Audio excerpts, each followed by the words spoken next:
Amigos da TV Leão, nós estamos agora falando de www.tc.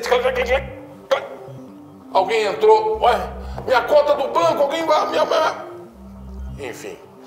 Quem de nós nunca teve problemas ou deixou de ter problemas ou simplesmente ignorou problemas sérios que a internet, tecnologia maravilhosa a serviço do homem, se volta contra o homem e nos ataca de forma impressionante. Eu estou recebendo o Dr. Marcelo Crespo, ele é especialista em crimes digitais.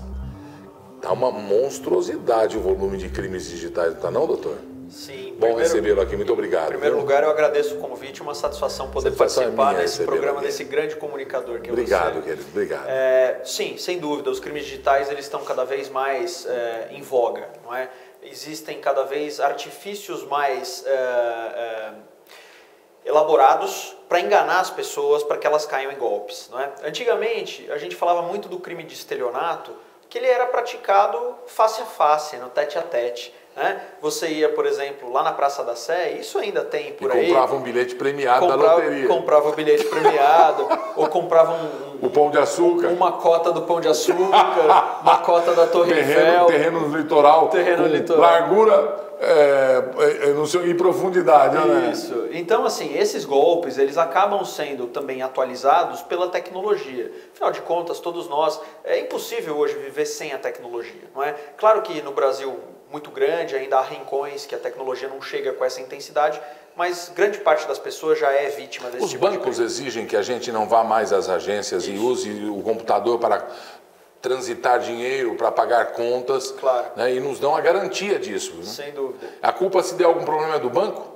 Então, tudo depende. E aí você deve perguntar para mim, poxa, Marcelo, mas isso é papo de advogado. Para advogado, tudo depende. Eu pergunto, mas doutor Marcelo Crespo, isso é papo de advogado. Sempre advogado fala tudo depende. Pois é, e eu tenho que te responder, Leão. É assim, a gente tem que analisar cada caso, porque cada caso é um caso. Então, vamos dizer o seguinte, eu posso afirmar aqui para você que o sistema bancário brasileiro é um dos mais evoluídos do mundo em questões de segurança.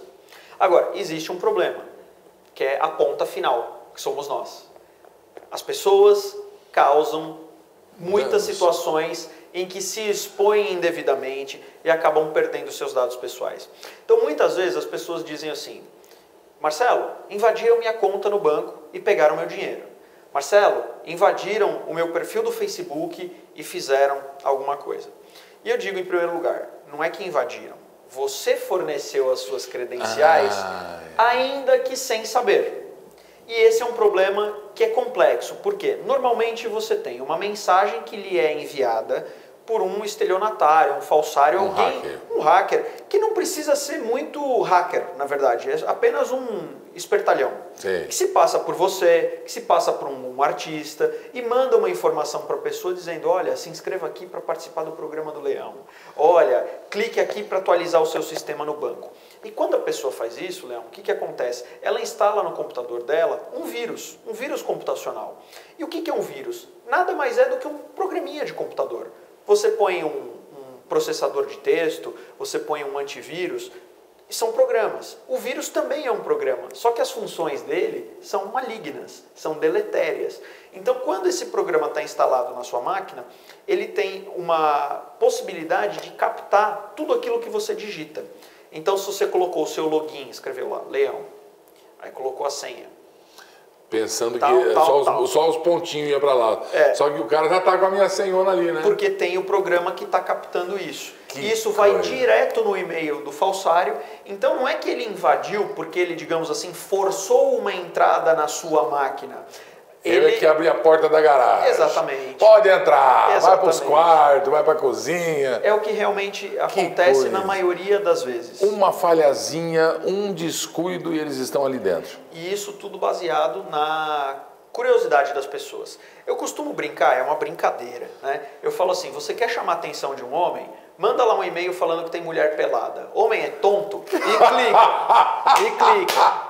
Vai clicar para querer ver a mulher pelada. Eu brinco também dizendo, você quer enganar a mulher? Fala que tem promoção de sapato que ela vai clicar. Você dá 50%. Que dá 50% e acaba clicando e acaba instalando o programa. O que diferencia hoje os crimes digitais dos outros crimes, ou não tem diferença? Ele é tão sério, ele é tão grave, ele é tão contundente e vai levar a graves consequências como qualquer um? Veja bem, eu posso te colocar aqui que existem tipos diferentes de crimes digitais. Então, por exemplo, uma ofensa à honra de alguém. Se alguém vira e fala assim, Marcelo, você é um cretino, Marcelo, você é um ladrão, Marcelo, você roubou um dinheiro tal. Falar isso pessoalmente ou nas redes sociais é o mesmo crime, tá? Crime contra a honra, isso é uma injúria ou uma difamação, ou se acusar alguém falsamente de um crime, uma calúnia. A única diferença nesse caso é o meio, que deixou de ser pessoal para ser virtual, tecnológico.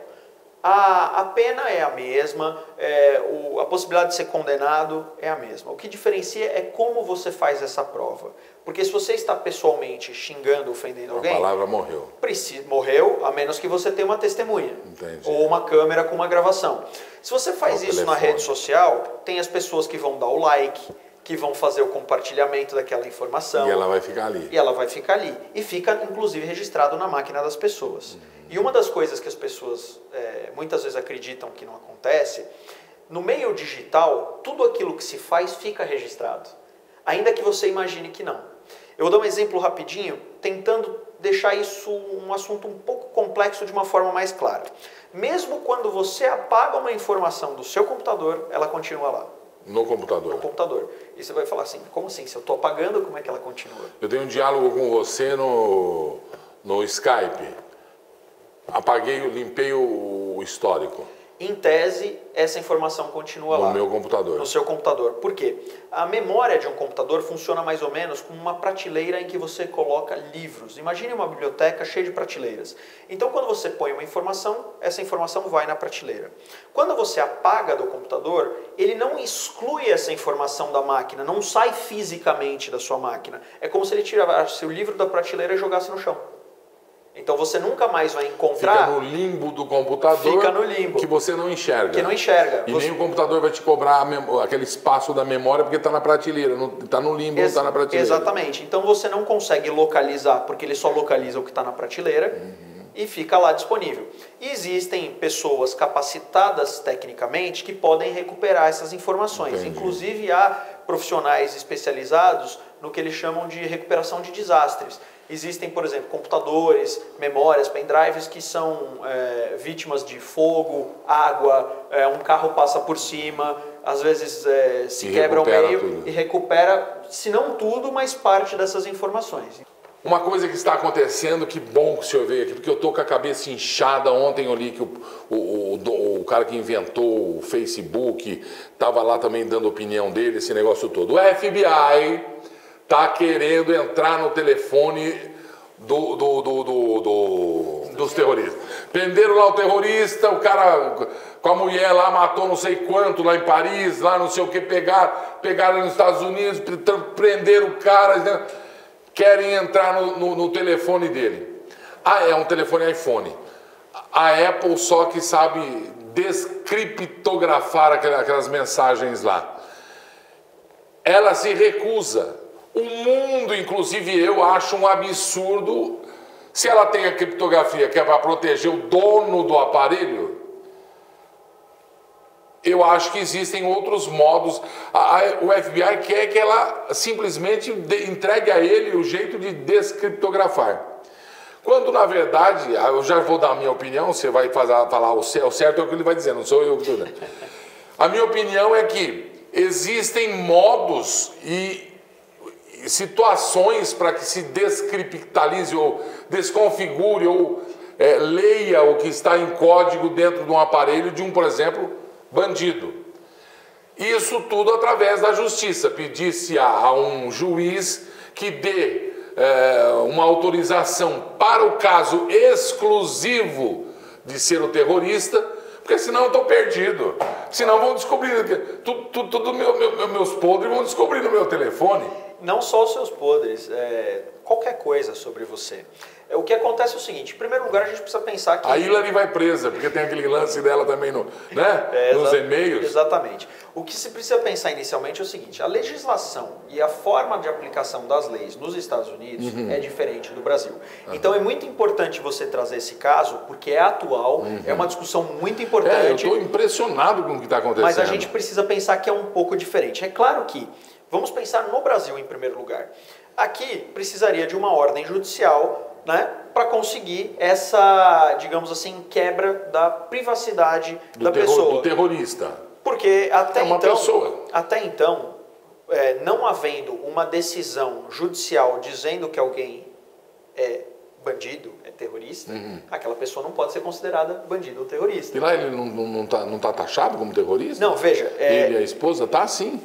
Nesse caso, sim, mas o que eu quero dizer é o seguinte, é preciso analisar cada caso. Entendi, porque começa por aí. Porque muitas vezes a coisa vai para um lado da investigação e você ainda não tem uma garantia... Condenamos alguém sem ser culpado. E não existe no Brasil, a possibilidade de se dizer que alguém é culpado sem que haja uma decisão judicial. Agora o Supremo Tribunal Federal deu uma decisão polêmica essa semana sobre o cumprimento da pena. E outras coisas também, né? E outras também, mas que eu vou deixar um pouquinho de lado, senão a gente foge do tema aqui. Então, assim, é claro que qualquer governo, qualquer investigação da polícia americana ou brasileira vai querer essas informações. E, inclusive, estamos discutindo nos Estados Unidos... Mas você não acha que ela já não tem essa informação? Tudo que ela quer saber do cara, ela já sabe. Eu achei que foi uma malandragem, um golpezinho do FBI para jogar a opinião pública contra a Apple e a Apple liberar, não só para esse cara, mas para... O FBI quer saber sobre a mulher do presidente, sobre o senador que andou pulando cerca.